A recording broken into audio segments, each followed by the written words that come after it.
शरत चंद्र सिंह पर पूजक बहुत अच्छी पुत्री पुत्रदान पाँच अधिका पड़ते 21 दिन लोक मैंने आ माँ प्रति रविवार को रविवार पूजा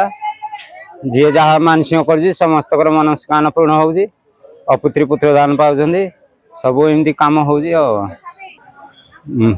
माँ सप्ताह को थरे पूजा रविवार को रविवार पूजा प्रति रविवार पूजा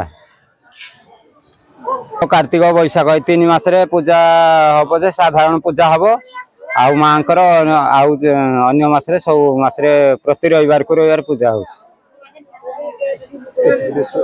माँ जेहेतु जो प्रज्ञा आज्ञा सबू अच्छी तांको विषय कहवा तो मो पाई कष्टकर पाठ किंतु माँ आशीर्वाद द्वारा ये एरियार खंडमंडल बहुत दूर दूरांतर कोण अनुकोण समस्ते आसी एठी जो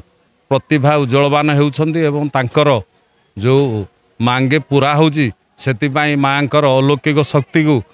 आमे तो मनुष्य जीवन रे धन्यवाद दे परिबानी किंतु जीवन रे जदि किछि आपणकर दुख कष्ट दूर करिया थाए तेबे माँकर आशीर्वाद नेले ता पूरण होइताए आउ माँ बिलेई शुणीकर ए महिमा ए जगत रे पूरा ख्याति अर्जन करिछि सेतिपाई बहुत दूर दूरांतर कोण अनुकोण लोक माने भक्त माने आसी तांकर गुहारी करते एवं